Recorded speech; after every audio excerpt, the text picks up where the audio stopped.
It was just past 3:15 p.m. on a warm Friday afternoon in Charleston, South Carolina, when Danielle Jackson walked through the tall glass doors of the Whitmore Grand Hotel. Beside her was her husband, Andre.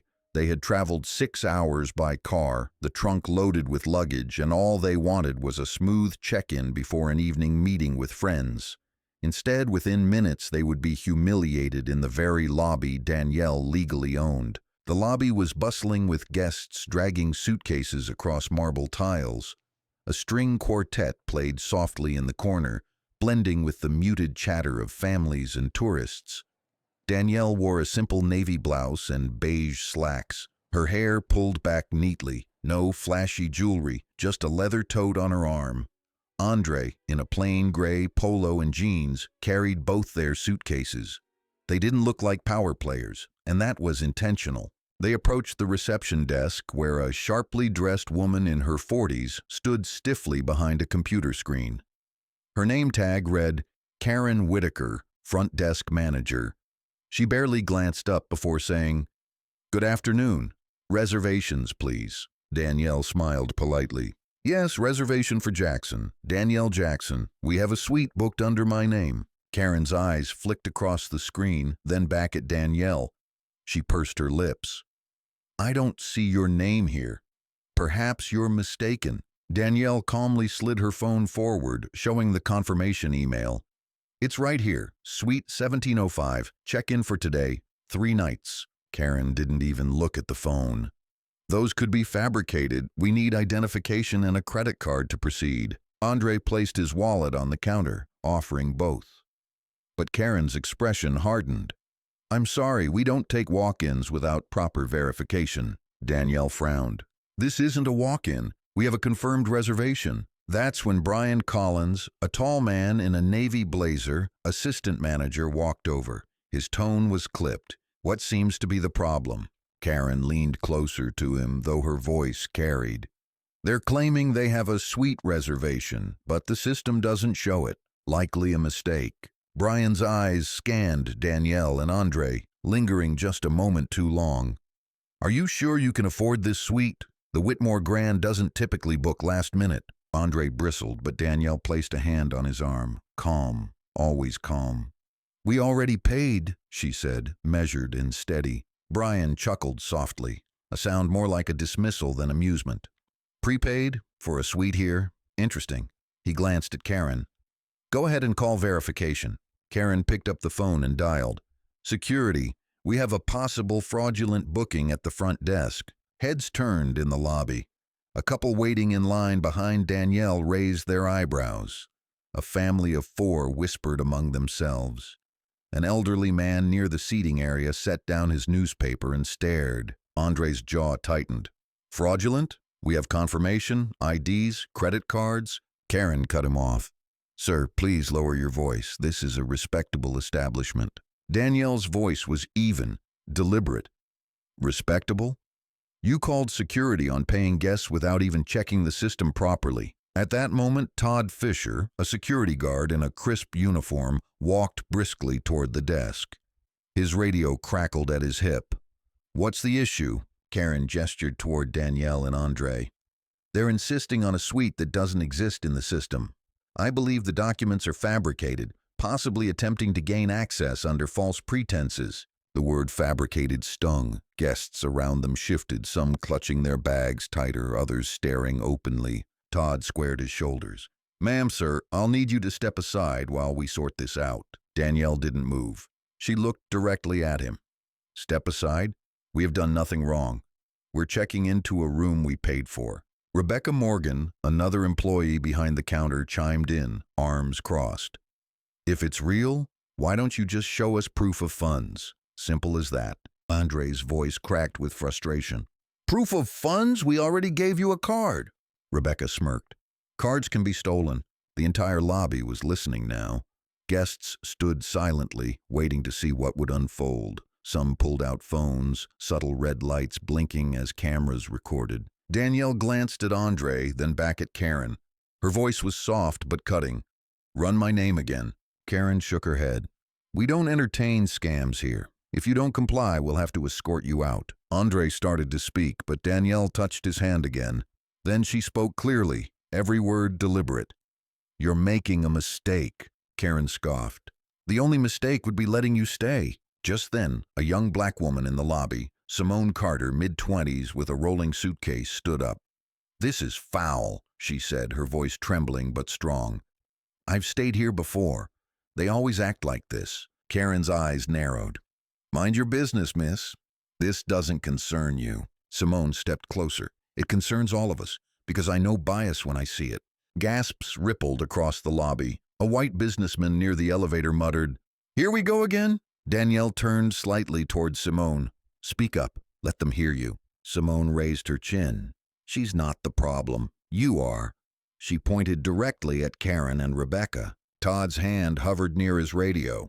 "Security is on standby," he muttered. Brian Collins smirked. "You really think she owns a suite here? People like this don't book penthouse rooms." The phrase "people like this" echoed across the marble floor. Several guests shifted uncomfortably. One man whispered to his wife, "That's crossing a line." Danielle inhaled slowly, then spoke with calm authority. "Call whoever you want, but remember my words. You are treating the wrong woman like she doesn't belong in the hotel she owns." Karen laughed out loud.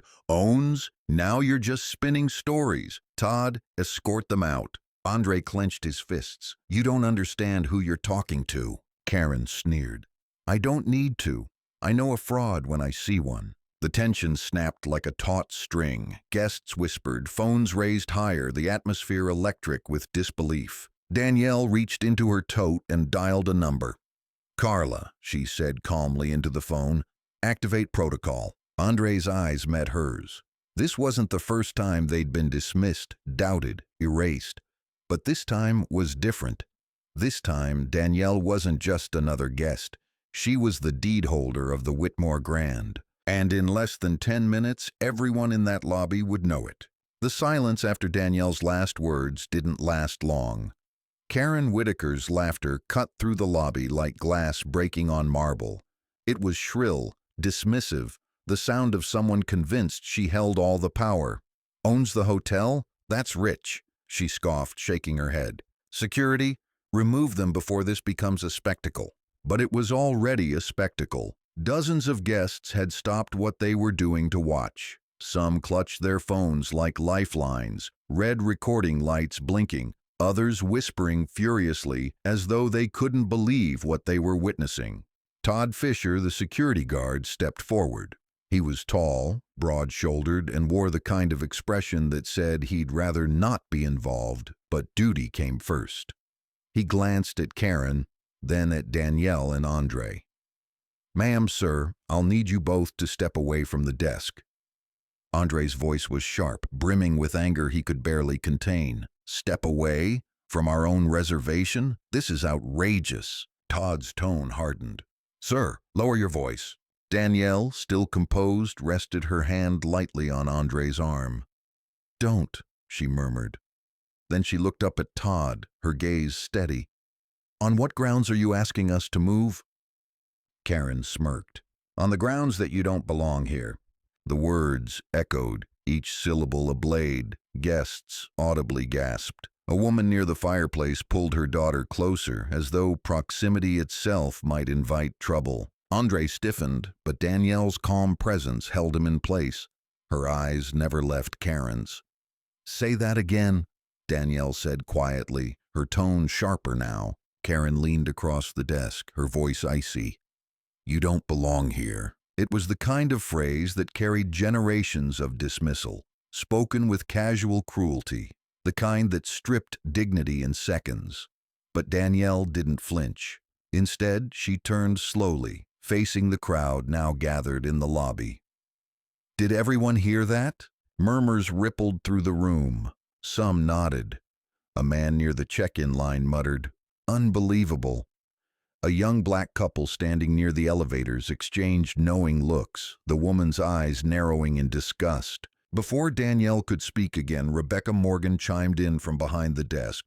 "Karen, maybe we should—" Karen cut her off with a sharp gesture.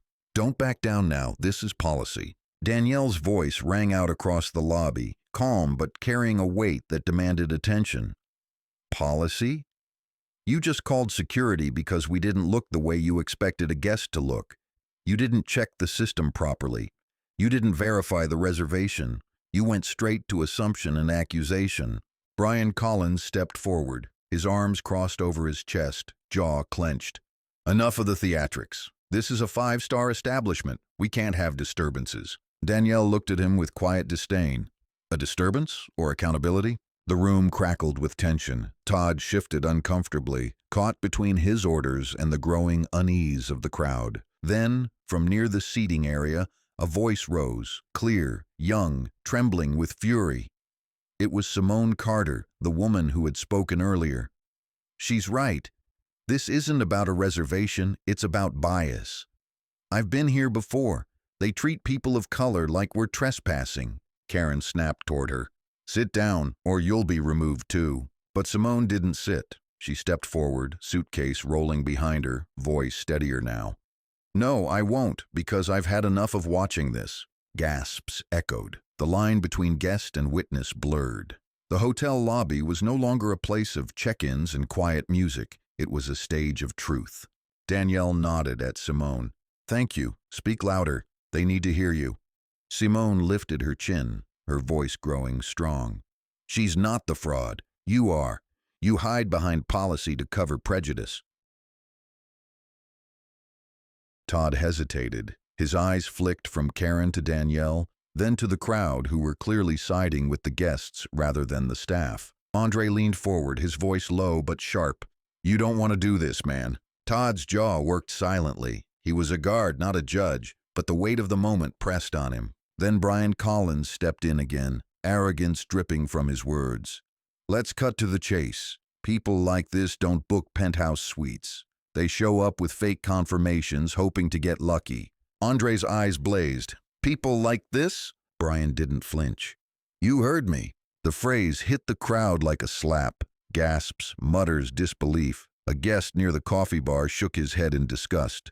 A young Latina mother clutched her child tighter, whispering angrily to her partner. Danielle inhaled slowly, her eyes locked on Brian.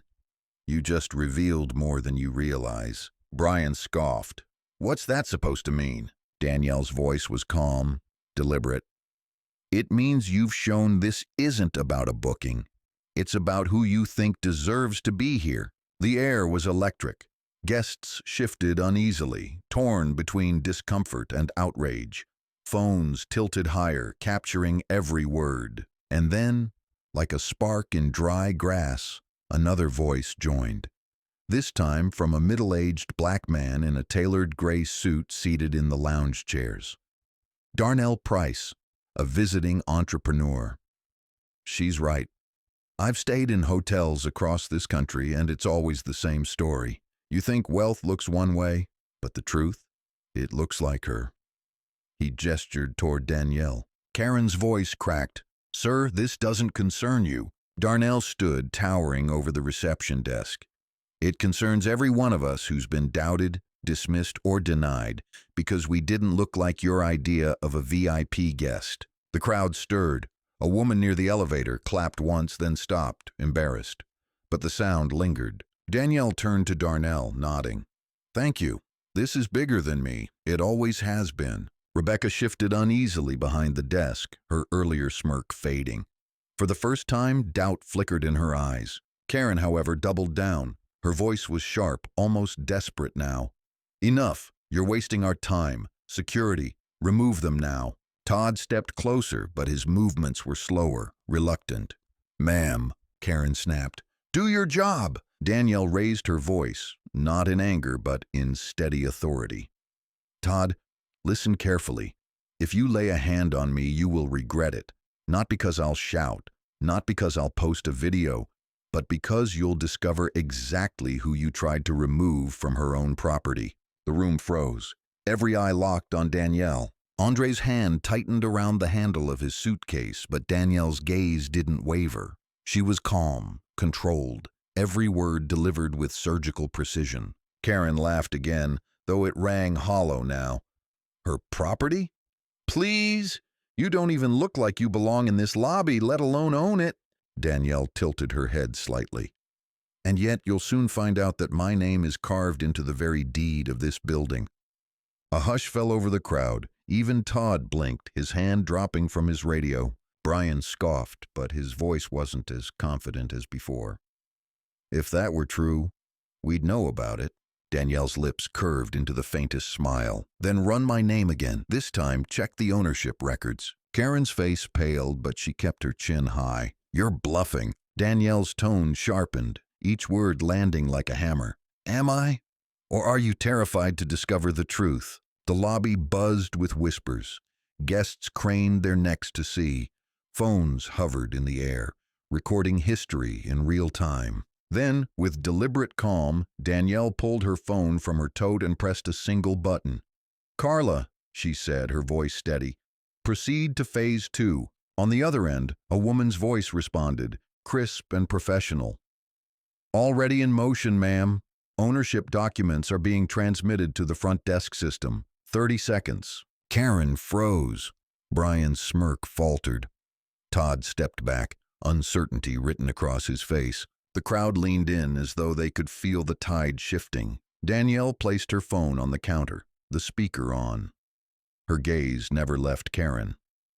"In less than a minute, every screen in this lobby will show exactly who owns the Whitmore Grand, and when it does, we'll see who belongs here." The atmosphere was electric, anticipation crackling like a storm about to break. Guests who moments earlier were passive observers now leaned forward, their eyes wide, their phones steady. Karen's face was flushed, her hands trembling slightly on the desk. She glanced at Brian, then at Rebecca as though searching for backup. But none came. Andre stood silently beside his wife, his shoulders squared, pride radiating from him. Darnell folded his arms, a slow smile spreading across his face. "Looks like the tables are about to turn," Simone whispered, her voice carrying through the hush. "Finally." And just as Carla's voice returned, transmission complete. Every monitor in the lobby flickered. The room held its breath. Danielle Jackson was no longer just a guest. She was about to be revealed as the owner. The lobby screens blinked once, twice, then steadied. Across every monitor, from the check-in terminals to the promotional displays near the concierge desk, appeared the same bold header. Whitmore Grand Hotel, Property Deed Ownership Records. Beneath it, in unmistakable text, was the name Danielle M. Jackson. A collective gasp swept the lobby like a sudden gust of wind. Guests leaned closer to the screens, some whispering furiously, others openly pointing. Phones captured every flicker of disbelief, red recording lights glowing brighter in the reflection of the marble floor. Karen Whitaker's jaw dropped. Her face drained of color, but pride pushed her voice forward. This has to be some kind of mistake." Carla's voice on the speakerphone was calm, almost surgical. "Ownership documents are notarized and updated with the county registrar. Effective 18 months ago, Danielle Jackson became majority deed holder of the Whitmore Grand Hotel. These records are public and verified." Karen's lips parted, but no sound emerged. She looked at Brian Collins for support. His smug confidence had evaporated, replaced with something sharper, fear. Andre stepped closer, his voice heavy with restrained fury. "So what were we again? Fraudulent, trespassers, or just two black guests you thought didn't belong in your hotel?" The weight of his words pressed into the silence. Guests murmured, some audibly disgusted. A young man near the front whispered, "They called security on the owner." Rebecca Morgan tried to recover, her tone brittle. "That doesn't mean anything. Just because her name is on some record doesn't prove." Carla's voice cut through, decisive. "It proves legal ownership. And for your awareness, this call is being recorded and archived under compliance. Every word spoken in this lobby will be reviewed." Todd, the security guard, stepped back, his earlier rigidity dissolving into hesitation. He looked at Danielle, then at the crowd, then finally lowered his radio. Darnell Price chuckled, low and resonant. "Looks like the wrong woman just got treated like she didn't belong in the very building she owns. I've seen arrogance before, but this is historic." Simone Carter clasped her hands, her voice steady now. I told you. Bias, plain and simple. And now it's exposed. Karen's composure shattered. This isn't fair. She dressed like a walk-in. She acted like she didn't belong. How was I supposed to? Danielle's voice sliced through the excuse. Calm, controlled, deadly precise. How you were supposed to act was with professionalism, respect, and basic human decency. But instead you weaponized your assumptions and your bias against me. Brian's voice rose, strained. This is entrapment. You set us up. Danielle turned her gaze to him, unwavering. No, I tested you, and you failed. The crowd hummed, a chorus of agreement and disbelief. Someone clapped once, then twice, and soon scattered applause echoed through the space. Karen slammed her palm against the desk, desperate to regain control. You can't just come in here and humiliate us. Danielle leaned forward slightly, her tone colder than the marble floor beneath their feet. I didn't humiliate you. You did that all on your own. The air was suffocating with tension. Karen's chest heaved, Brian's fists clenched, Rebecca's eyes darted nervously. Andre finally spoke, voice steady and unyielding. You called us frauds. You called security. You tried to strip away our dignity in front of strangers, but the truth was written in every deed, every record, every document this hotel has filed. My wife isn't a fraud. She's your boss. The words hung heavy, undeniable. Karen's defiance cracked. I didn't know. Danielle's gaze sharpened. And if it had been someone else? Someone without the deed in her name? Would you still have called them a con artist? Would you still have humiliated them in front of this lobby? Karen faltered, her mouth opening and closing like a drowning swimmer gasping for air. Rebecca's voice quivered. We were just following protocol. Danielle turned toward her, every syllable deliberate. Protocol doesn't excuse prejudice. Protocol doesn't erase bias. Protocol doesn't justify calling security on guests who have done nothing but present their identification and booking. The crowd stirred again, whispers growing louder, angrier. An older white man in a suit, standing near the concierge, raised his voice. I've been a guest here for 20 years. I've seen staff make excuses like this before. It's not protocol, it's discrimination. Karen's eyes flashed. You don't understand. Danielle cut her off, her voice sharp. No, you don't understand. For years, people like me have been told we don't belong in spaces we own, businesses we built, wealth we earned. Today, you thought you could dismiss me, erase me, and call me a fraud. But now the truth is here, in front of every witness in this lobby. The silence that followed was suffocating. Carla's voice returned, crisp and steady. Danielle, internal audit has logged this incident. Corporate compliance has requested live transcripts. You have full authority to proceed. Karen's face twisted in panic. Authority? Authority to do what? Danielle's eyes narrowed. To hold you accountable. Andre stepped closer to his wife, pride radiating in every line of his face. It's over, he muttered. But Danielle wasn't done. She turned slowly, scanning the lobby, her voice rising with the weight of justice. To everyone watching, remember this moment. It isn't just about me. It's about what happens when power is abused, when prejudice masquerades as policy. Because if this can happen to the owner of the hotel, imagine what happens to those without a deed in their hand. Murmurs of agreement rippled through the crowd. Someone whispered, "She's right." Another said, "I've seen it too." Karen tried one last desperate plea. "Please, Ms. Jackson," Danielle corrected her instantly. "Mrs. Jackson, and don't plead with me now. Plead with every guest you've ever dismissed. Plead with every complaint you buried. Plead with the truth you tried to hide." Karen's voice cracked. "I was just doing my job." Danielle's words were ice. "Your job was to welcome guests. Instead, you turned my lobby into a courtroom of humiliation. And now, the verdict is here." Carla's voice came once more, sharp with finality. "Danielle, authority confirmed. You may terminate staff at will under compliance directive." The crowd stilled. Every eye was locked on Danielle. She didn't raise her voice. She didn't need to. Her tone carried like thunder. "Karen Whitaker, you're terminated. Effective immediately. For bias, for humiliation, and for calling security on the very woman who owns this building." Gasps erupted. Karen staggered back, her face crumpling. "You can't fire me!" Danielle's voice was absolute. I just did. Brian Collins stepped forward, defiance laced with panic. You're overstepping. This isn't... Danielle cut him off. Brian Collins, you're fired. For arrogance, prejudice, and attempting to erase paying guests under the guise of protocol. The crowd erupted into whispers and shocked murmurs. Phones caught every second. Rebecca's hands trembled against the counter. Please, I didn't... Danielle's eyes locked onto her. Rebecca Morgan, you're terminated for complicity and cowardice. You watched, you agreed, and you stood silent while injustice unfolded in front of you.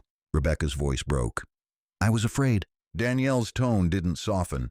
Fear doesn't excuse silence. Todd, the security guard, shifted nervously. His earlier bravado was gone. Mrs. Jackson, I was just following orders. Danielle turned to him, her voice low but steady. Todd Fisher, you're dismissed for attempting unlawful detainment of paying guests. A uniform is no shield for injustice. Todd bowed his head, shame etched across his features. The lobby buzzed louder now. Guests whispered, clapped, some nodding in approval. The atmosphere had shifted completely, no longer against Danielle, but for her. Andre placed his hand gently on hers. It's done. Danielle shook her head. No, it's just beginning. Her eyes swept the crowd once more.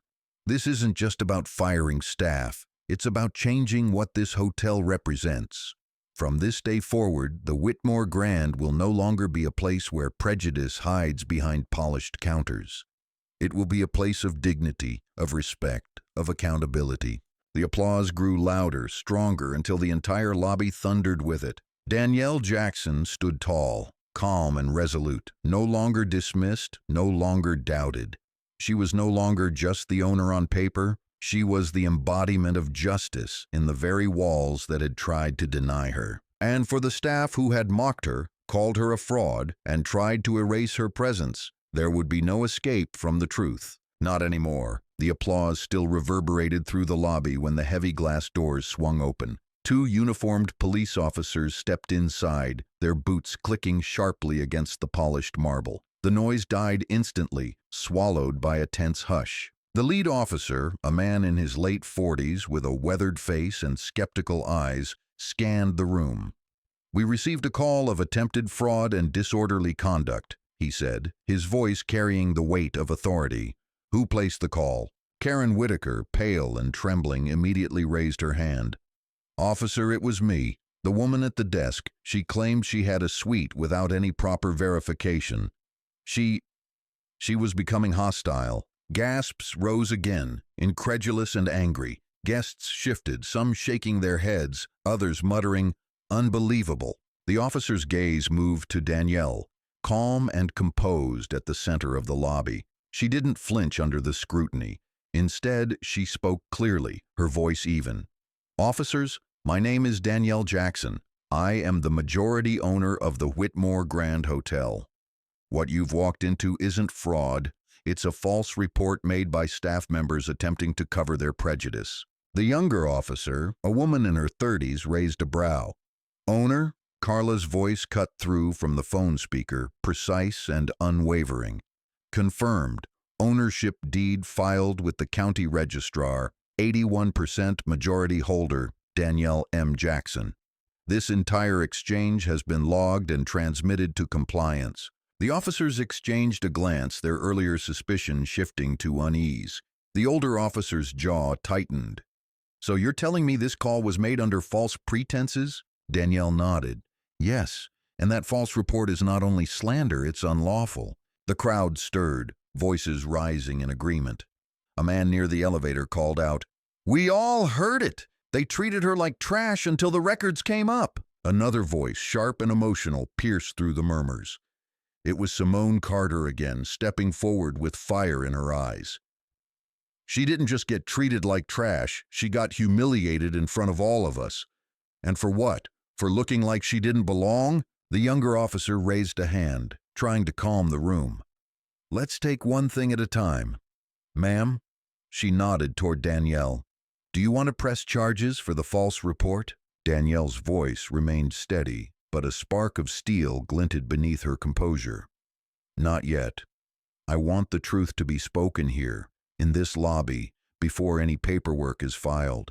Because what happened today isn't just about me. It's about a system that's been allowed to fester under the guise of policy." The crowd hummed in agreement, nodding, murmuring. Karen's voice cracked, high-pitched with desperation. "This is madness." She dressed like she was lost. She acted suspicious. "I was just doing my job." Andre's voice boomed, sharp and commanding. "Your job? Your job was to provide service, not judgment. You called the police on the woman who signs your paycheck." The officers looked to Danielle for guidance. She turned calmly, addressing not just them but the entire room. "Everyone here needs to understand something. When Karen called you, she wasn't protecting the hotel. She was protecting her own prejudice. And when Brian, Rebecca, and Todd joined in, they didn't uphold policy. They upheld bias." Gasps and murmurs filled the air again. Then, unexpectedly, another voice joined the chorus. A young black woman who had been silent until now, Jasmine Reed, a guest in her late 20s, stepped forward from near the concierge desk. Her hands trembled as she spoke. "It happened to me, too. Last year I came here for my cousin's wedding. I had a confirmed reservation, paid in advance. They told me my card was declined, even though it wasn't. They made me wait in the lobby for hours until my cousin intervened. They humiliated me in front of everyone." Karen's eyes widened. "That's not true!" But Jasmine didn't back down. She pulled out her phone, swiping quickly. "I recorded it. I never posted it, but I kept it because I knew someday this would happen again." The younger officer stepped closer. "Can we see that?" Jasmine nodded and played the clip. Karen's voice was unmistakable in the recording, sharp and dismissive. "We don't serve guests who can't prove they can pay." The sound echoed through the hushed lobby. Karen's face drained of color. The officer exhaled slowly. "That's enough. We'll be writing a full report on this. False report, repeated discriminatory behavior, and misuse of emergency services." Karen sputtered, desperate now. "I didn't know she was the owner." Danielle's reply was cold, every word sharpened by truth. "And if I hadn't been? If I were just another guest? Would you have treated me with respect then? No, because it wasn't about ownership, it was about your assumptions." The crowd erupted, applause and murmurs mingling in waves of support. Brian Collins stepped forward, face red, voice shaking. "This is all being blown out of proportion. She baited us, set us up." Darnell Price laughed, shaking his head. "Set you up? No, man. She gave you a chance to do your job. You failed. Miserably." The older officer turned to Danielle. "Do you want us to remove them from the premises?" Danielle's gaze lingered on Karen, Brian, Rebecca, and Todd, all of them pale, trembling, clinging to the last shreds of their positions. Then she turned back to the officer, her voice firm. "Not yet. They need to hear the consequences directly from me, right here, right now." Carla's voice chimed in again, crisp and steady. "Danielle, compliance has authorized immediate reform protocols. You may enact changes at will." Danielle nodded slowly, her eyes sweeping across the lobby. "Then we begin today. Effective immediately, this hotel will no longer hide behind excuses. Every staff member will undergo a verbal audit. Every guest complaint previously buried will be reopened. And this lobby will not only welcome guests, it will bear witness to justice." The crowd roared with applause. Some guests wiped away tears, others cheered openly. Phones recorded every second, streams already spreading online. Karen's voice cracked, desperate and hollow. "Please, Mrs. Jackson, I can change." Danielle raised a hand, silencing her instantly. "It's too late. You had the chance to change every time you looked at a guest and judged them by their skin, their clothes, their posture. You chose arrogance, and now you face the consequences." The older officer stepped forward. "We'll file the report and leave it in your hands for now. But make no mistake, false reporting is a serious offense." Danielle inclined her head. "Thank you, officers. Justice doesn't always come from handcuffs. Sometimes it comes from truth spoken aloud." As the officers turned to leave, the applause swelled again, filling the lobby with a thunderous rhythm of vindication. Danielle stepped to the center of the room, her voice calm but commanding. This isn't the end. It's the beginning. Because if silence allowed this culture to grow, then voices, our voices, will be what tears it down. Guests nodded, clapped, raised their phones higher. In that moment, the Whitmore Grand Lobby no longer felt like a place of exclusion. It felt like the front line of change. And Danielle Jackson, standing firm in the heart of her own hotel, had become not just an owner on paper, but the living embodiment of justice breaking through polished walls. The police officers had barely left when the applause softened into a steady murmur of voices. The lobby, once a stage for humiliation, had transformed into a forum for reckoning.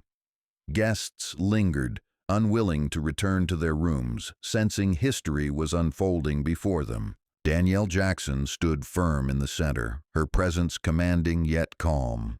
She scanned the faces around her, some angry, some relieved, some simply stunned. Then she spoke, her voice low but carrying across the marble and chandeliers. For too long, this hotel has been a place where arrogance dressed as professionalism and bias hid behind the word protocol. Today, that ends. Today, the Whitmore Grand begins its reform, not tomorrow, not next month, but right here, in front of all of you. The lobby erupted in cheers, claps, and affirming murmurs. Phones were raised high, broadcasting live to countless unseen viewers. Karen Whitaker, pale and trembling, whispered hoarsely, "This isn't fair." Danielle's gaze cut to her, cold and unflinching.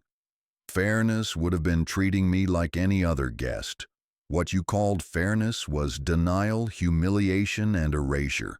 Today, fairness finally arrived. Brian Collins muttered angrily, his arms crossed tight. "You're grandstanding, turning this into theater." Danielle's lips curved faintly, but her tone was steel. "Theater? No. This is accountability, and if you find it theatrical, it's only because truth shines brighter than the lies you've been hiding." The crowd stirred again, emboldened. Then a woman in her 50s stepped forward from near the concierge desk. Her accent carried traces of New York, her voice thick with restrained fury. "She's telling the truth. I've stayed here 3 times for conferences, and every single time I was questioned like I didn't belong. Do you know how humiliating it is to hand over a platinum card and still be told to step aside while they verify?" Gasps rippled. The woman's name was Evelyn Carter, a professor visiting for a symposium. She folded her arms. "I didn't speak up before, but after today, I refuse to stay silent. This staff has made a culture of suspicion, and we all know who they target most." Simone Carter stepped closer, tears in her eyes but fire in her voice. "She's right. I've seen it too. And not just here. Hotels, banks, stores. Always the same question. Do you belong here?" Danielle nodded, her voice steady. "And the answer is always yes. We belong wherever we've earned, wherever we've paid, wherever our presence is human and dignified. But people like Karen, Brian, Rebecca, and Todd made it their mission to say otherwise." Rebecca's voice cracked as she finally broke her silence. "I didn't mean to." Danielle cut her off, sharp but calm. "Meaning doesn't erase impact. You stood silent while prejudice became policy. Silence is complicity." The lobby hummed with agreement. Then, unexpectedly, another confession. Todd Fisher, the security guard, shifted nervously. His earlier bluster was gone, replaced by something heavier, regret. He cleared his throat. "I need to say something." The lobby stilled. All eyes turned to him. Todd swallowed hard. "I wasn't just following orders. 2 months ago, Karen and Brian told me to flag certain guests as high risk. They said if anyone questioned my judgment, to claim it was protocol. But the truth? It was profiling. They wanted me to watch people who looked like they didn't fit the image of a luxury guest." Shock rippled through the crowd. Karen gasped, furious. "You liar! You're just trying to save yourself!" But Todd shook his head, his voice steadier now. "No, I'm telling the truth because I can't carry it anymore. Every time I stopped someone, every time I questioned a guest unfairly, I felt it. I knew it was wrong, and today proved it. Danielle's eyes locked on him. And how many times did you do it? Todd's shoulders sagged. More than I want to admit. Too many. Andre's jaw tightened, fury in his eyes. So this wasn't a mistake, it was a system. Todd nodded slowly, shame flooding his voice. Yes, a system built to protect the wrong people. The lobby buzzed with outrage. Guests whispered furiously, some shaking their heads, others pulling out phones to capture his confession. Danielle inhaled deeply, then spoke with chilling precision. Then today, that system ends. Effective immediately, every flagged report, every buried complaint, every so-called protocol will be reopened and reviewed by corporate. And not by the people who covered it up, but by an independent ethics board. Carla's voice chimed in from the phone speaker, sharp and efficient. Confirmed. Documentation is already being pulled. Compliance officers are en route. Internal ethics review will begin within the hour. The crowd erupted in applause. Karen collapsed into a chair, muttering under her breath. This wasn't supposed to happen. Danielle's gaze cut through her. It was always going to happen. The only question was when. Brian tried to recover, his voice bitter. You think you're a hero, but all you've done is create chaos. Guests don't want reform speeches, they want service. A man near the fireplace barked out a laugh. Service? Is that what you call humiliation? I'd take her speech over your service any day. Applause followed, louder now, sharper. Danielle raised her hand, and the lobby quieted. Her voice was steady, deliberate. From this moment, the Whitmore Grand will change its legacy. We will launch the Equity and Dignity Initiative. Every staff member will be retrained. Every guest complaint ignored or buried will be addressed. And every future employee will sign a values pledge, acknowledging that no guest, no matter their background, will ever again be treated as less than human. The applause shook the chandeliers above. Darnell Price's deep voice rang out, steady with conviction. That's how you lead. That's what real ownership looks like. Danielle turned to him, her tone softening for the first time. Ownership isn't just a legal document. It's a responsibility. And my responsibility is to make sure what happened today never happens again. Not in this hotel. Not on my watch. The crowd roared, clapping, cheering, voices rising like a tide. Rebecca Morgan's voice trembled, almost pleading.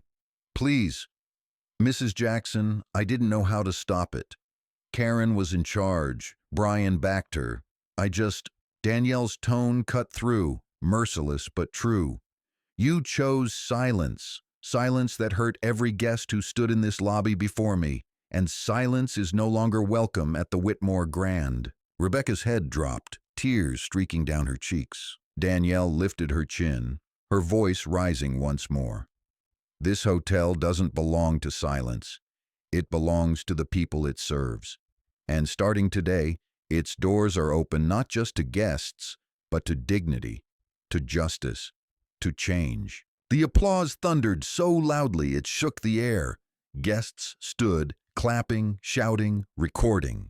Danielle Jackson didn't smile. She didn't need to. She stood calm, composed, resolute. The deed was hers, the truth was hers, and now the future of the Whitmore Grand was hers to rewrite. And as the lobby echoed with the sound of justice at last, every witness knew this was more than a check-in gone wrong. It was the rebirth of a hotel and the end of a culture built on quiet cruelty. The clapping still thundered through the lobby when the double doors opened again. This time it wasn't police. It was a team of 3 corporate compliance officers, their navy suits crisp, their expressions serious. Each carried a slim case and a tablet. They walked with the quiet certainty of people who had come not to observe but to act. Carla's voice came through the phone speaker once more, calm and precise. Mrs. Jackson, the compliance team is on site. They're here to support you with immediate enforcement. The lead officer, a tall woman named Mariah Sloan, stepped forward. We've already received the live transcript and recordings from today. It's as bad as we feared, perhaps worse. We're ready to begin an emergency audit of staff conduct.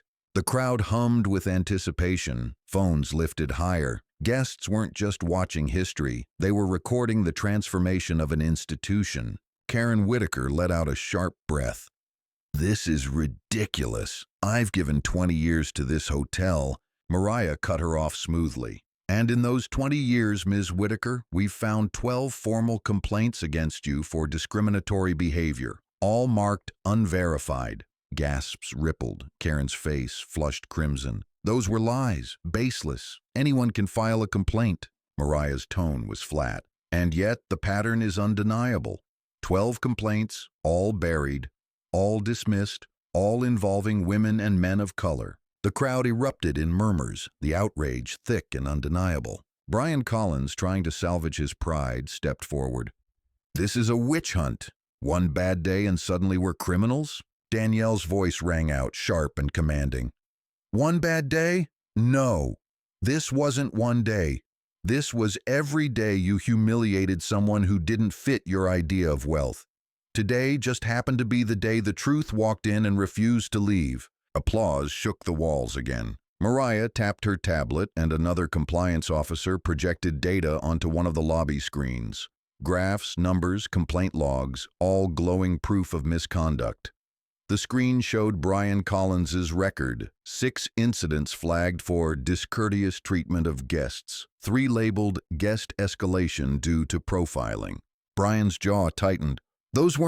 That's not, Mariah interrupted, crisp and merciless. All buried under the label guest misunderstanding. Care to explain? The crowd hissed with disdain. A woman in the back shouted, I knew it. They treated me like dirt last summer. Danielle turned slowly to Brian, her tone colder than steel. How many times did you erase dignity with that phrase, guest misunderstanding? How many times did you hide behind it to excuse cruelty? Brian faltered. I was protecting the hotel's image. Danielle's gaze didn't waver. No, you were protecting yourself, and you destroyed the hotel's image in the process. The applause that followed was thunderous, echoing through the lobby like judgment made flesh. Rebecca Morgan's record came next, projected for all to see.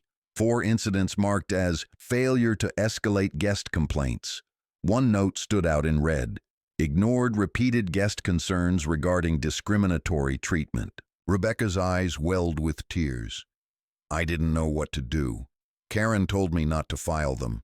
She said if I escalated, I'd be out of a job. Danielle's voice was steady, cutting through her excuses.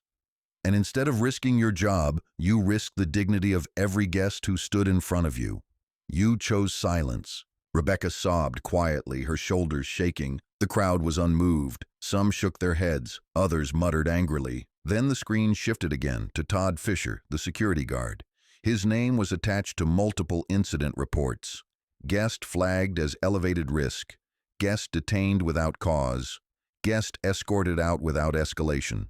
Todd bowed his head, shame carved into his posture. I told you earlier it was wrong, I did it anyway. Mariah's voice was steady. And you'll face the consequences. Every incident is being reopened. Every guest will be contacted. Every record will be reviewed. The crowd roared with approval.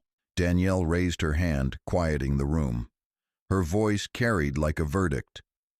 This hotel has lived too long in the shadows of buried complaints and silenced voices. But the shadows end today. From this moment, no guest will ever again be dismissed with the words, guest misunderstanding. From this moment, every voice will be heard. Cheers erupted, filling the space with electricity. Then, slowly, an elderly man stepped forward from the lounge seating. He wore a pressed gray suit and carried himself with a kind of quiet regret. His voice was raspier, older but steady. My name is Richard Langley. I was regional manager here 20 years ago, and I need to confess something. The lobby stilled. All eyes turned to him. Richard exhaled. We trained staff to prioritize appearance, not explicitly race, not explicitly class, but we told them to look for client quality, for professional posture, for acceptable demeanor. We dressed it up in words that sounded harmless, but it was profiling, plain and simple. And I helped build that system. A heavy silence fell. Karen's eyes widened, betrayal flashing across her face. You trained me to do this? You told me to. Richard nodded slowly, his voice breaking. I did, and it was wrong. I'm ashamed, but I can't watch this and stay silent anymore. Danielle stepped closer, her tone softer but still commanding.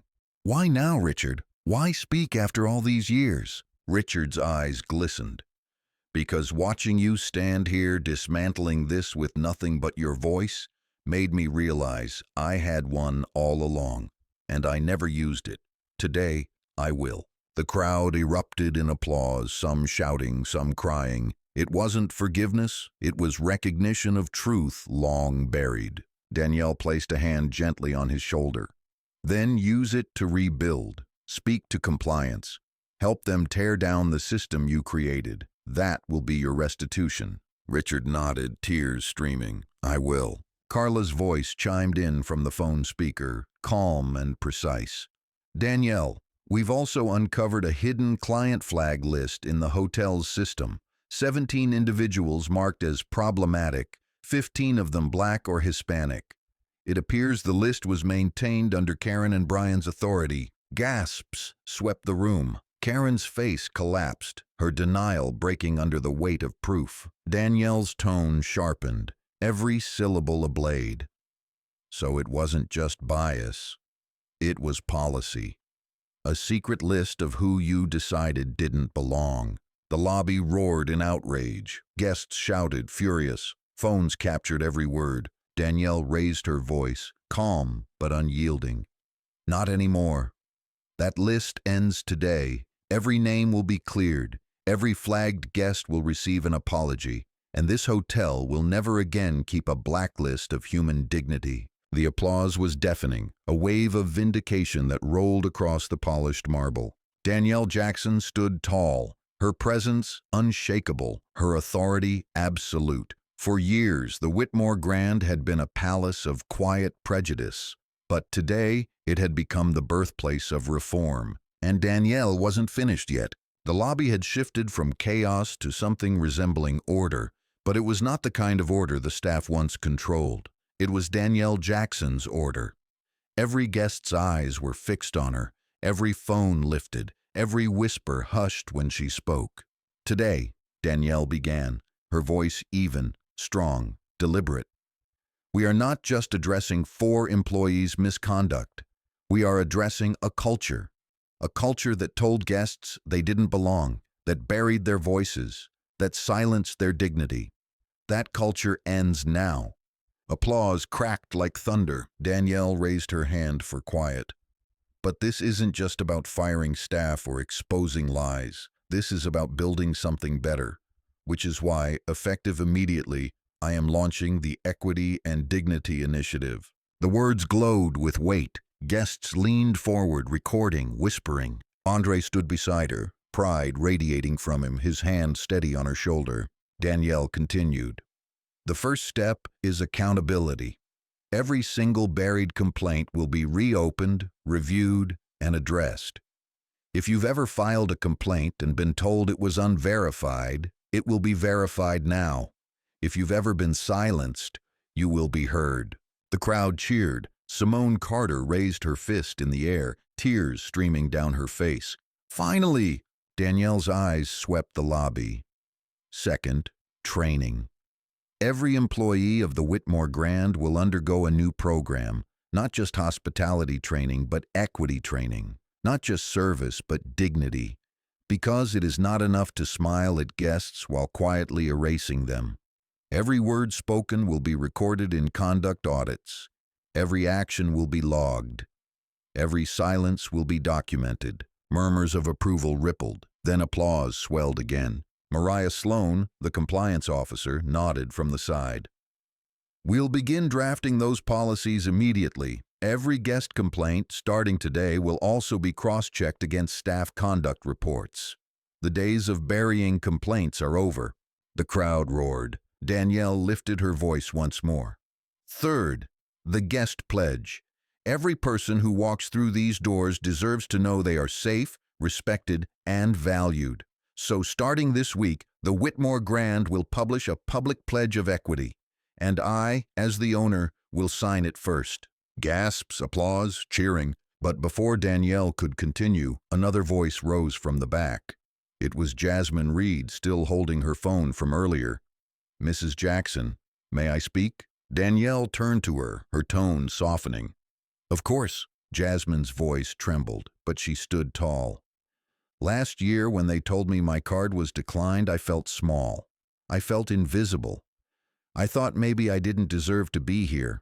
I left humiliated, and I never told my family because I didn't want them to see me that way. But today, you've shown me that it wasn't me. It was them. And for the first time, I don't feel ashamed. I feel seen." The room fell silent, the weight of her words sinking into every heart. Then thunderous applause broke out. Guests clapped, shouted, some even cried. Danielle stepped forward, placing a hand over her heart. "Jasmine, thank you. You should never have had to feel invisible. From this day forward, no guest will ever be made to feel that way again in this hotel." The crowd cheered louder, echoing through the marble and chandeliers. Then another voice rose, this time a young Latino man holding his toddler in one arm. He stepped forward nervously. "It happened to me too. Last summer, I came with my wife and our daughter. We had prepaid, but they said we didn't look like the kind of family who stayed in a suite. They made us wait in the lobby for 2 hours while other guests passed us by. My daughter cried the whole time." His voice cracked. "I didn't have the power to fight back then, but watching you today, I wish I had." Danielle's gaze softened. "You didn't fail. The system failed you, and today we begin to repair it." The man's eyes glistened with tears. The crowd erupted again in cheers and applause. Brian Collins groaned, his face twisted in bitterness. "Oh, please, now it's story time? Anyone can stand here and cry victim." The crowd turned on him instantly, boos rising, shouts echoing. "Shame!" someone yelled. Danielle's voice sliced through the noise. "Brian Collins, you've silenced enough voices. Today you don't get to dismiss them. Today you listen." Brian fell silent, his face burning under the weight of the crowd's fury. Danielle turned back to the guests, her voice strong. "Fourth, leadership. This hotel will no longer be run by people who silence, who bury, who exclude. From today, management positions will be reviewed. New leaders will be appointed based not on who they know, but how they serve. Leaders who understand dignity." The compliance officers nodded in agreement, their tablets glowing with notes. Danielle's voice rose higher now, carried by the fire of truth. "Fifth, transparency. Every quarter, the Whitmore Grand will publish an accountability report, listing every complaint, every resolution, every training completed. We will no longer hide behind marble and chandeliers. We will be a hotel that answers not just to shareholders, but to the people it serves." The applause was deafening. Guests stood from their seats, cheering, clapping, shouting. Darnell Price's voice boomed over the noise. "That's how you lead, with truth, with courage, with transparency." Danielle nodded, her gaze sweeping the lobby. "And finally, the last reform begins now. This lobby is no longer just a place to wait for a room. Today, it becomes a place of truth. If you have ever been humiliated, ignored, or dismissed in this hotel, your voice matters now. Speak. Let this room hear you." For a moment, silence. Then, slowly, voices began to rise. A middle-aged black woman raised her hand. 2 years ago, I checked in with my sister. They made us wait while 3 white families were helped before us. When I complained, Karen told me I was imagining things. I left crying. Gasps, shouts, the crowd hissed in anger. A young Asian-American couple stepped forward. "We were told our deposit wasn't valid, even though our bank confirmed it. They made us pay twice to get our room. We couldn't get the original deposit refunded." The crowd buzzed louder, outrage spilling over. One by one, guests spoke, stories of humiliation, of silence, of being told they didn't belong. Each story added weight to the truth Danielle had already exposed. This wasn't one bad day, it was a culture. Danielle stood through it all, listening, nodding, steady as a pillar. When the voices quieted, she spoke again. "Thank you. Every story matters, and every story will be documented, addressed, and corrected. This hotel will not bury another voice, because today proved something. Silence can no longer protect the guilty. Only truth can protect the innocent. The lobby erupted in a standing ovation, the sound so loud it rattled the chandeliers above. Danielle Jackson stood tall, unshaken, resolute. She was no longer just the owner of the Whitmore Grand. She was its reckoning, its reform, its future. And for every guest watching, both in the lobby and through glowing phone screens, she had become something more. She was proof that dignity could rise where silence once ruled. The lobby had become something more than marble floors and chandeliers. It was a tribunal, a pulpit, a reckoning. Every guest could feel it. This was not a press release, not a staged event, but the living dismantling of an old order. Danielle Jackson stood tall in the center, her calm composure radiating authority. She turned to the compliance officers, her voice steady but sharp. "It's time we do what should have been done long ago. This hotel cannot move forward under the same leadership that allowed silence to reign. Begin suspensions immediately." Mariah Sloan, the lead compliance officer, nodded. "Understood." She raised her tablet, her voice clear for all to hear. Effective immediately, Karen Whitaker, Brian Collins, and Rebecca Morgan are suspended from duty pending formal termination review. Todd Fisher is removed from all security functions pending investigation. Gasps erupted. Some staff members lingering near the hallways froze, their faces pale. Karen leapt from her chair, desperation dripping from her voice. "You can't do this to me. 20 years I gave this hotel. 20 years!" Danielle's gaze didn't waver. 20 years of humiliation, buried complaints, and systemic bias. Your years aren't a defense. They're the evidence. The crowd roared with applause. Brian tried to push forward, pointing an accusatory finger. "You're turning this into a circus. No guest will ever trust this place again." Andre finally spoke, his voice cutting through like thunder. "Wrong. No guest trusted it before. Today is the first day trust is being built." The applause swelled, chants beginning to ripple. "Justice! Justice! Justice!" Rebecca, trembling, whispered through tears. "I just wanted to keep my job. I was scared." Danielle's tone was sharp, merciless, but fair. "Fear doesn't excuse silence. If you wanted to keep your job, you should have done it with dignity." Mariah made a note on her tablet. Suspension recorded. The air vibrated with vindication. Then Danielle raised her hand again, quieting the room. "This is not just about removing the corrupt. It's about creating leadership that serves. Today, we begin rebuilding." She scanned the lobby, her eyes finding familiar faces. This hotel has always chosen leaders based on arrogance, on image, on favoritism, but leadership should be earned through service. So today, new voices will be heard. Gasps, murmurs. Guests leaned forward, sensing something historic. Danielle turned first to Simone Carter. "Simone, you spoke up when it was dangerous. You raised your voice when silence felt safer. That is leadership. Would you join the advisory committee I'm forming to oversee equity reforms in this hotel?" Simone's eyes widened, tears streaming. "Me? I'm just a guest." Danielle smiled faintly, her tone warm but firm. "No, you're proof that guests aren't powerless. And your voice matters. Say yes." Simone's voice cracked. "Yes." The crowd erupted in cheers. Next, Danielle looked to Darnell Price. "Mr. Price, you reminded this room that wealth doesn't look one way, that dignity comes in many forms. Will you join as well to ensure that guests from every background are respected here?" Darnell placed a hand over his chest, nodding deeply. "It would be an honor." Applause thundered. Danielle continued, "And Jasmine Reed, you carried humiliation for a year in silence. Today, you chose to speak. That is strength. Would you be willing to work with compliance to review guest complaints and ensure no voice is buried again?" Jasmine's hands trembled, but she lifted her chin. "Yes, I want no one else to feel what I felt." The crowd clapped, some wiping away tears. Danielle turned back to the compliance officers.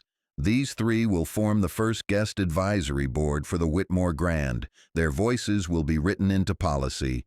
Their oversight will be mandatory. Mariah nodded, making quick notes. Confirmed. Advisory board established. The crowd erupted with chants, "Change, change, change." Karen, near collapse, shouted hoarsely over the noise. "This is madness. Guests aren't supposed to run hotels." Danielle's eyes locked onto her, sharp as glass. "No, Karen. Guests don't run hotels, but they define them. Without guests, your 20 years meant nothing. Without dignity, service is just theater. Today, the Whitmore Grand becomes a place where guests are not only served, but respected." The cheers shook the ceiling. Andre leaned in close to his wife, his voice low but proud. "You're rewriting history in real time." Danielle's gaze stayed forward. "No, I'm correcting it." She turned back to the crowd. "This hotel will not hide its wounds, it will heal them. Which is why, starting today, all training sessions will be open to observation. Guests will be able to sit in to see how staff are taught. Transparency will no longer be a buzzword, it will be our practice." The crowd erupted again. Guests shouted approval, clapping, cheering. Richard Langley, the retired regional manager, raised his voice from the side.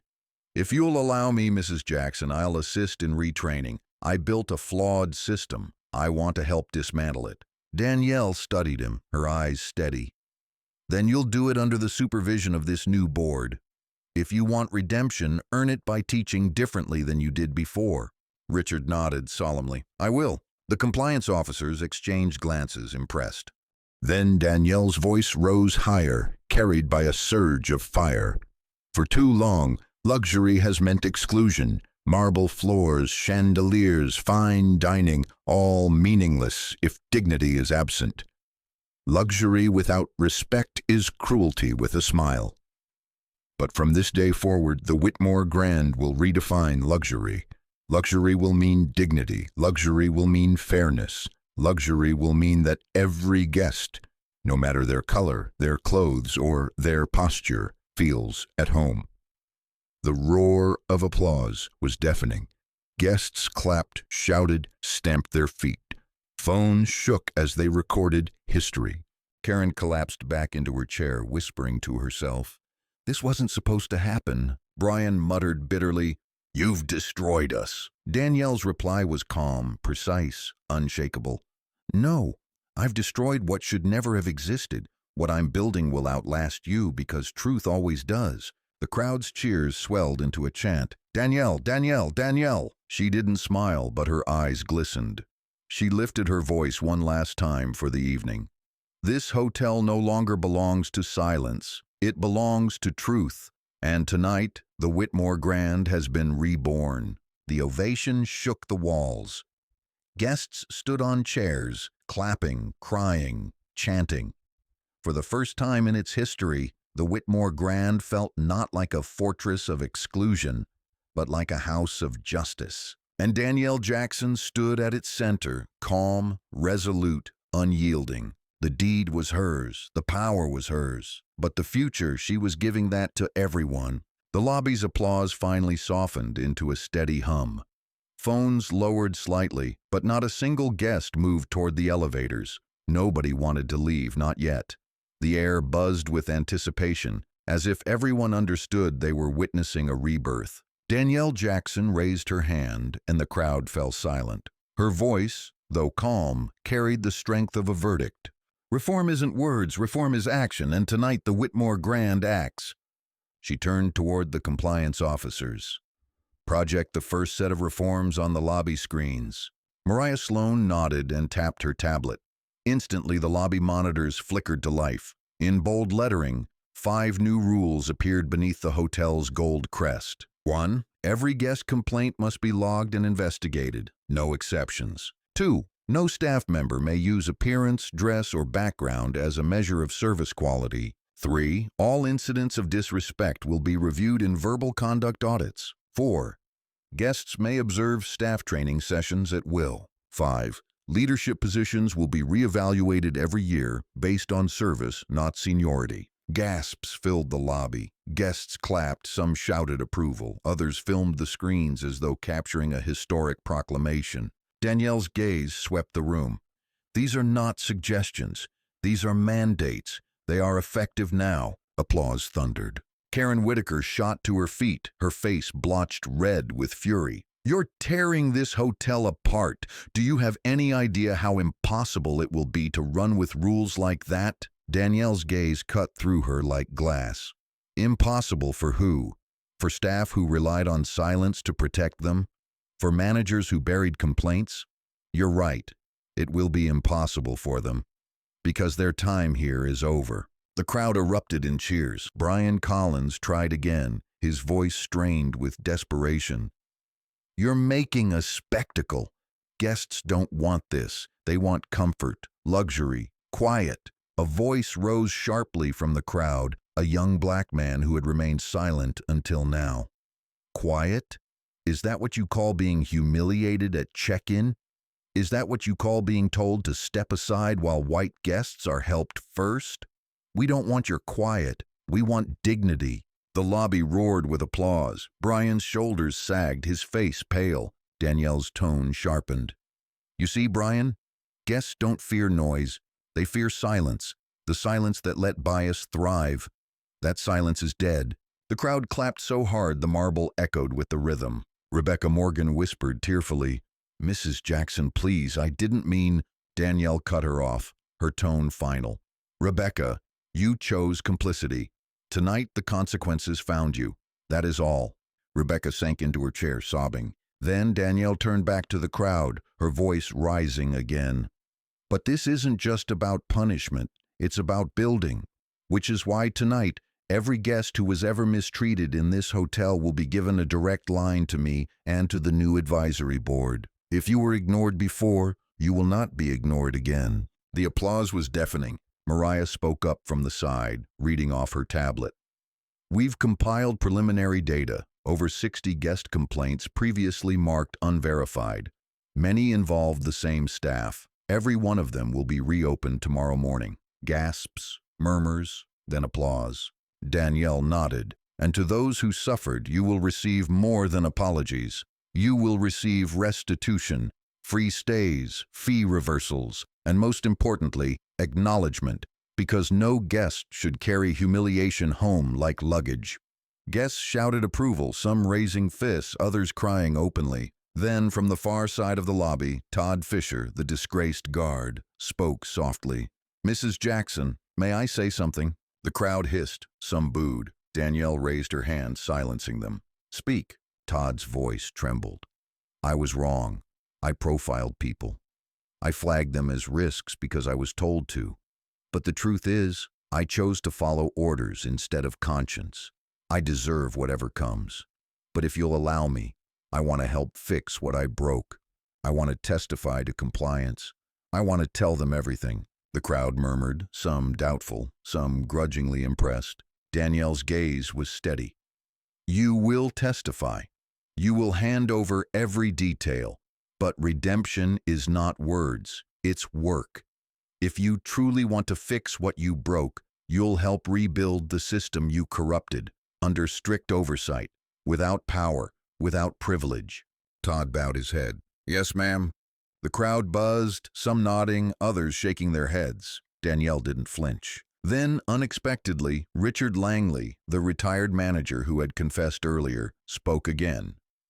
"Mrs. Jackson, may I address the guests?" Danielle gestured for him to step forward. Richard's voice shook but carried. "I helped build the system that failed you. I told staff to measure worth by appearance, and I regret it. But tonight, I want to tell you this. Never again. Not while I have breath left. If she'll allow me, I'll help retrain. I'll testify. I'll teach every staff member what I should have taught 20 years ago. That dignity is the only measure that matters." Applause rose again, though softer, more solemn. Some guests nodded approvingly, others folded their arms. Danielle's voice was firm. "You will have that chance, but under the supervision of those who suffered your legacy, because no reform is real without the voices of those harmed." The cheers swelled again, louder, stronger. Then Danielle turned back to the crowd, her eyes shining. "And finally, before tonight ends, I want every guest here to leave with proof that this hotel is not the same place you walked into. So before anyone departs this lobby, each of you will receive a written pledge signed by me guaranteeing these reforms. Not tomorrow, not next week, now. Mariah nodded, already instructing her team. Tablets clicked, printers whirred from the side office. Within minutes, sheets of paper with the gold hotel crest were being handed out. Guests clutched them like rare artifacts, some photographing, some crying. Simone Carter looked at hers, her voice trembling. I've never seen a hotel promise dignity on paper. Danielle's reply was sharp but warm. And you never should have had to, but tonight you do. The applause thundered once more. Karen's voice broke into a shriek. This is lunacy. You're humiliating us in front of everyone. Danielle turned to her, her tone merciless. No, you humiliated yourselves when you forgot that service is about respect, not suspicion. Tonight, the truth simply answered back. The crowd roared. Danielle raised her voice one final time. Remember this moment, because tomorrow the newspapers will talk about scandal, about firings, about reform. But you will know the truth. You were here. You saw a hotel reborn. The ovation shook the very walls, echoing long after her voice fell silent. And in that moment, everyone knew the Whitmore Grand was no longer a hotel of marble and chandeliers. It was a symbol. A house where silence had died and dignity had taken its place. The lobby pulsed with the sound of applause and voices, a living tide that refused to settle. Every guest clutched the pledge they'd been given, its golden crest gleaming under the chandelier light. It wasn't just paper, it was proof. Proof that the hotel they had walked into was not the hotel they were leaving behind. Danielle Jackson stood in the center, calm, poised, unyielding. Her voice cut through the noise like a bell. We've suspended the guilty. We've exposed the system. We've written reforms into stone. But change isn't complete until it reaches the roots. The crowd hushed. Danielle turned to the compliance officers. Bring up the employment files. Mariah Sloan tapped her tablet. Instantly, the lobby screens filled with lists of names, staff rosters, color-coded by disciplinary history. Some names were green, marked clear. Others were yellow, flagged for review. And then there was red, a sea of it. Gasps rippled across the lobby. Guests leaned in, shocked. Mariah's voice was steady. Preliminary review shows that nearly 40% of mid-level staff have multiple unresolved complaints. Many buried, some mislabeled. The culture of silence spread farther than expected. Murmurs erupted. Guests whispered furiously. Karen Whitaker, pale and trembling, seized the moment. See, you can't fix this. It's too big. You'll tear the whole place down trying. Danielle's gaze cut through her like glass. No, Karen. You tore it down when you let silence rule. Tonight, we build it back on truth. The applause roared. Brian Collins snarled, his voice hoarse. You think guests want to stay in a hotel drowning in audits and complaints? You're destroying its luxury. Danielle's reply was ice. Luxury without dignity is a lie. Tonight, we bury that lie. The crowd cheered, the sound echoing through the marble halls. Danielle lifted her voice again. From this moment, every staff member flagged in red will be suspended until review. No excuses, no delays. Mariah confirmed it crisply. Suspension's effective now. Staff lingering near the hallways shifted nervously, whispers rising. Some bolted, others hung their heads in shame. Guests clapped, some shouting, "Accountability!" Danielle raised her hand again. But this hotel will not run on fear. It will run on service. So tonight we name interim leaders, people who embody dignity. She turned first to the compliance officers. Mariah, your team will oversee operations until permanent leaders are chosen. Then she looked at Simone Carter. You will sit in on interviews for new management. Your voice will weigh as heavily as any shareholders. Simone's eyes filled with tears. I never thought a guest could have a voice in something like this. Danielle's tone was warm but firm. Guests define this place. Without you, marble is just stone. Applause erupted. Next, Danielle turned to Darnell Price. Mr. Price, you will chair the advisory board. Your experience, your integrity, and your voice will guide this hotel into its future. Darnell nodded, pride shining in his eyes. I accept. The crowd roared again, chants of change, change, change, rising like thunder. Karen collapsed into her chair, muttering, This can't be happening. This can't. Danielle's gaze fell on her one last time. Karen Whitaker, tonight was your last day in this lobby. Tomorrow, you'll wake up without the title you used to humiliate others. But remember this, you didn't fall because of me. You fell because of yourself. Karen buried her face in her hands. Brian Collins stood rigid, fists clenched. Danielle's eyes locked onto him. And you, Brian, you said guests don't want noise. You were wrong. They wanted justice. And tonight, they found it. Brian's lips quivered, but no words came. Danielle raised her chin, her voice rising higher. To every guest here, to everyone watching, know this. The Whitmore Grand is no longer a place where prejudice hides behind chandeliers. It is no longer a palace of silence. From this day forward, it is a house of dignity. The crowd erupted in thunderous ovation. Jasmine Reed stepped forward, clutching her pledge. Her voice was trembling but strong. Mrs. Jackson, thank you for making us feel seen. Danielle placed a hand over her heart. You were always seen. Tonight, you were finally heard. The applause grew louder, stronger, shaking the air. Guests stamped their feet, clapped, cheered. Some cried openly. Danielle's voice rose above it all, her words carrying like scripture. Remember this night. Remember that silence is not safety, that truth is not weakness, that dignity is not optional.